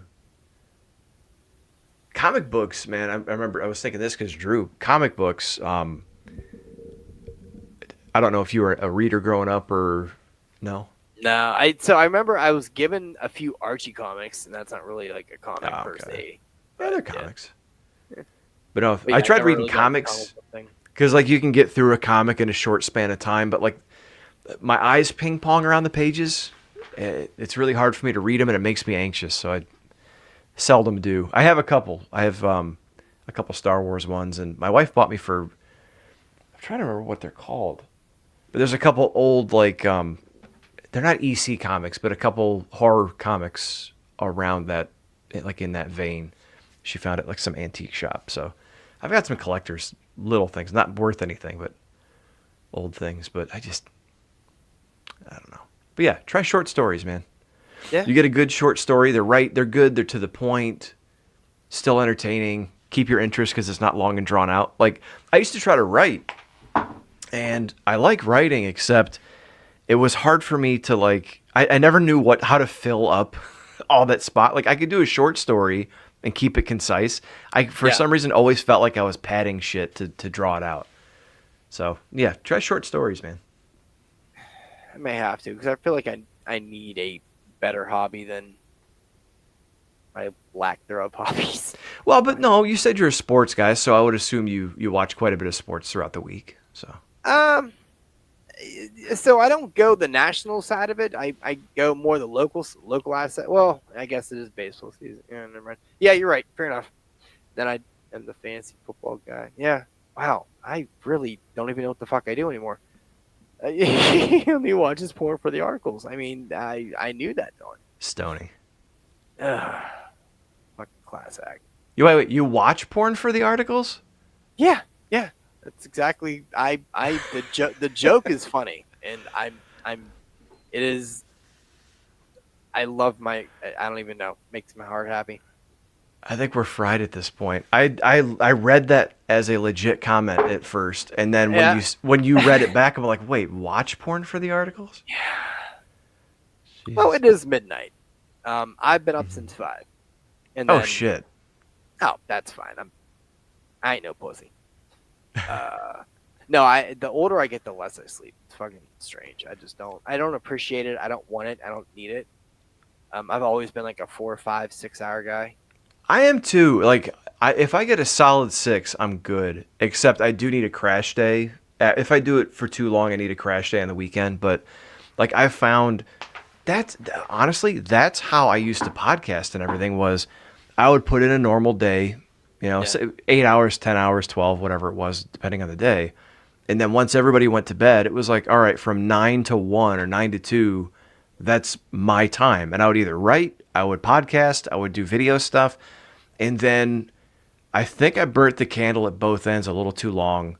Um, oh God, I can't tell that story yet. But basically, I was staying up late for work and then on alternating nights staying up late for just personal shit. And there was a couple mornings where I almost didn't get up for meetings and that had to stop. So it was like I had a really good like 4-year stretch of getting like 4 to 5 hours of sleep a night and being fine. And then it eventually caught up with me. But I'm in this weird spot where like I function well on 6 hours and I feel tired. But if I get more than 6 or 7, like I feel like a zombie. And I can't figure out how to fix that. I'll sleep when I'm dead. I will sleep when I'm dead. All right. And yeah, you're right. We are probably we I don't know if we're rambling or not, but I feel like we will. And we are at 157. I'm gonna keep this below 2 because Yeah. I know if you 'Cause- don't, StreamYard gets all fucking wonky. Oh, that's weird. No, honestly, it was, yeah, it was nice to free form. I was almost a free ball. It was nice to free ball for a while. Threaten me with a good time. Let him breathe. Yeah, it was nice to let it breathe for a while. Yeah. And yeah, anything with us getting tired, I think, would be belaboring the point. But no, man, I really, really appreciate having me on, and I want to do this more often. So like, if people are doing shows and you need a guest, I'm open. I And, was gonna tell you. I mean, we can definitely. yeah, you were gonna tell me like hell you were. I was gonna tell you that I had a stroke. We can definitely square away round 2. Yeah, I would love that. I mean, I'm already doing like round 2s with other folks. So yeah, I feel like we didn't touch on anything that was planned, which was kind of the plan in the first place. Hey, if it's a pain in the ass for you, I'm sorry, but I think with us not ever doing a show before, it was nice to just kind of throw it out there and get to know each other. And no, I love that. No, that's what I love. I knew going into it that wasn't going to be the case. I'm like, this will be fun. The most exciting thing for me is everyone who's, whether it was through following Soup and knowing each other, or us doing the show and people becoming listeners of our show. I honestly love the group of people that we have that surround us, because I legitimately like interacting with everybody. I don't think there's anybody that I hear from that I'm like, fuck this guy again. But because that's Drew. Fuck that guy. Drew. No, Drew's adorable. But no, it's cool to. I feel like through all of us doing our shows and interacting and stuff, it's like we're helping keeping this ecosystem alive, and it's all in the spirit of like people that inspired us, and I think that's a good thing. So yeah, man, I'm super happy, super thankful for everyone who has hung out with us and supported us, and a lot of people since day one, and we appreciate that. And I know John came from Soup, and Shaheen had been in that ecosphere, and I remember a lot of people just being in the chat rooms and hanging out, and it's cool now that it's grown, and people are doing shows, and I'm all for it, man. So happy to be here.